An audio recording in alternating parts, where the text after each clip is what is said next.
In this video, we'll show you how to install an Advent rear derailleur with a single chainring. If you have questions about proper setup, it's best to consult with a professional bike mechanic. To complete the installation process, you'll need the following tools: a tape measure, a torque wrench with 4 and 5 mm Allen bits, a chain braking tool, a screwdriver, and a cable and housing cutter. The first step is to attach the derailleur to the bike. The most important thing here is to make sure that the B-limit washer is in contact with the B-limit adjustment screw and that they're both oriented properly in relation to the derailleur hanger. Using a 5 mm Allen, attach the rear derailleur to the hanger. Make sure that the B-limit washer is above the lip on the derailleur hanger.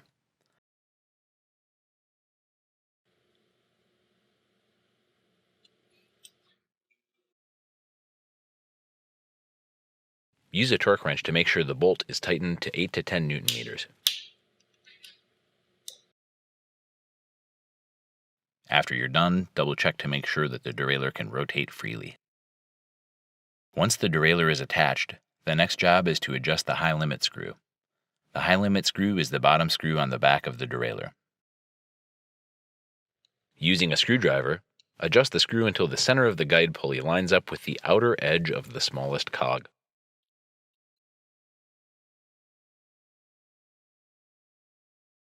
The next step is to install your rear derailleur cable. Every frame manufacturer has different cable routing guidelines, so make sure you consult those before cutting the housing. The most important thing for the Advent rear derailleur is that there's not too much of a curve in the housing and not too little slack either. You don't want the derailleur to rotate backward, you want it fully set against the limit screw, and you don't want there to be an extreme bend in the housing. Before installing your rear derailleur, use the index trigger to shift to the highest gear. Route the cable through the shifter, through the housing, and out by the rear derailleur.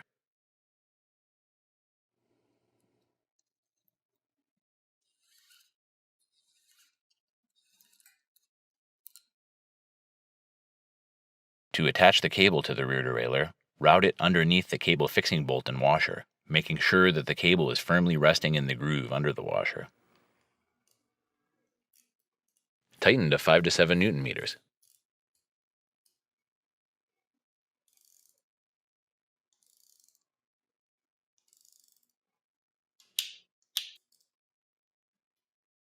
Once you tighten the cable down, cut it.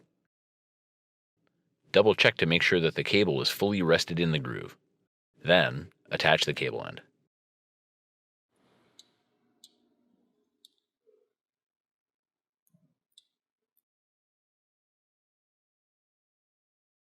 Before installing the chain on the bike, make sure that the derailleur's clutch is disabled.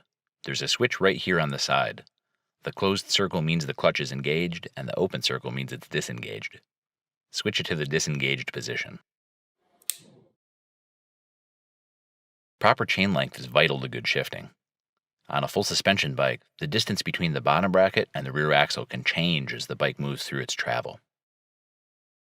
To properly size the chain, you need to find the point in the travel where these two points are farthest apart. The best way to do that is to release air from the rear shock or remove it. Then move the rear axle up and down as you measure the chainstay distance. If you're on a hardtail, no measurement is necessary. You can go straight to sizing the chain. To do that, wrap the chain around the chainring and the largest cog in the back, without routing through the derailleur. From the spot where the chain first overlaps, add 2 full inner links of length and cut the chain there. This inner link is the first one that overlapped. From there, add 2 more inner links and cut the chain at the end of the inner link. For chains without a quick connector, add another outer plate as well.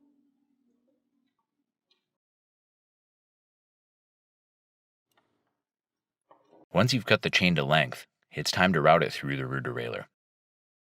Start by routing the chain through the smallest cog. Then loop it over the guide pulley.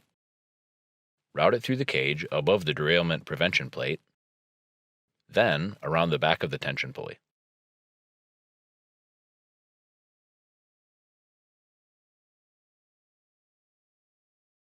Once the chain is through, attach both sides of the chain's quick connector.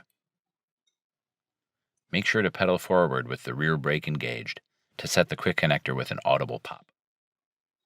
Before adjusting the derailleur, return the switch back to the on position to engage the clutch.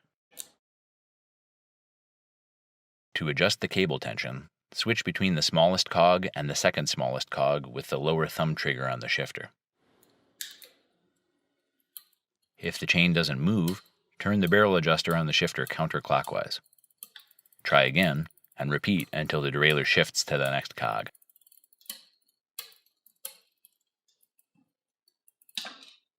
Once the chain moves to the second cog, make several shifts up and down the cassette. If the chain is slow to move to a larger cog, turn the barrel adjuster counterclockwise.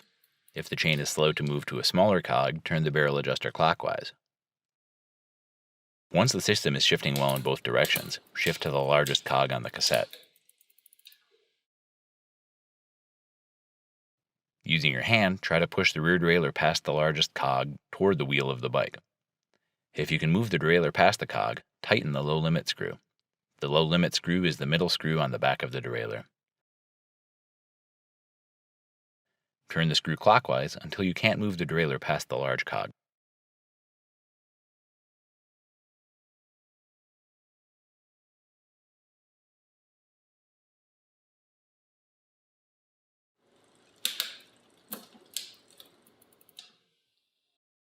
Now you're almost done. With the chain in the largest cog, adjust the B limit screw until there is 5 to 7 millimeters of distance between the tallest teeth of the guide pulley and the largest cog.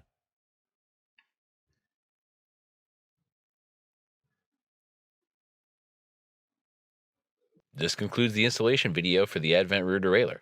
Thanks for watching. If you have any questions, please email us at service@microshift.com.